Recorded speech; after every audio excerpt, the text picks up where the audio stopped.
Abatuuze b'Ekireka CC mu division y'e Namugongo municipal y'Ekira baguddemu ekiyongobero. Ebintu byatuuze ebisaanyiziddwawo Nabbambula w'omuliro ng'ono akutte obuduuka obutonotono mu kitundu kino nga mujjiriddemu n'omwana w'omwaka ogumu n'ekitundu.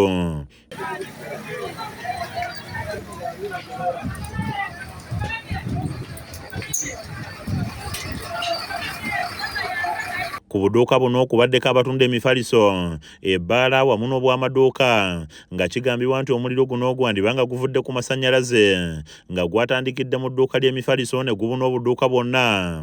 Ebintu bya bukadde na bukadde ne bisaanawo nga poliisi egenze okutuuka okuguzikiza nga byonna muyonga.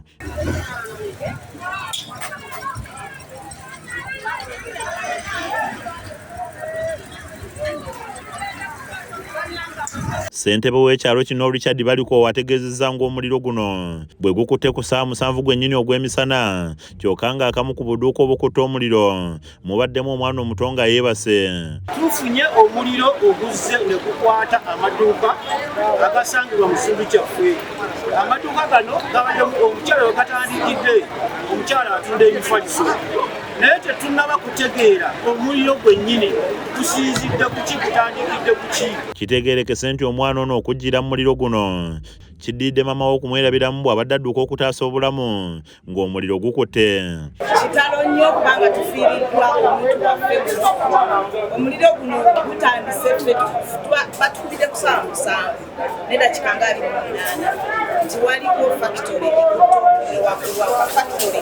Omukyala alabika abadde afulumya embuzi ekutandikidde nannyini mwana kati bw'agenza okugezaako okugyayo omwana we beekujja. Poliisi y'abazimya mwoto okuva eBweyogerere, Mbuya wamu ne ku poliisi ya Jinja Road bazze bukubirire okusobola okuzikiriza omuliro guno wabula nga we batuukidde nga gwamaze dda okusaanyayo ebintu bya bukadde na bukadde.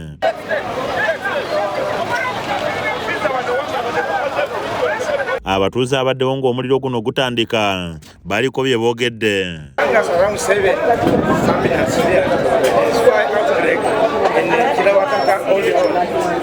So we try to run out in God when fire is ready in the process.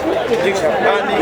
When we hit the child is burnt. Branch Beruya akusakidde emboozi eno ku lwa KSTV Agaalero.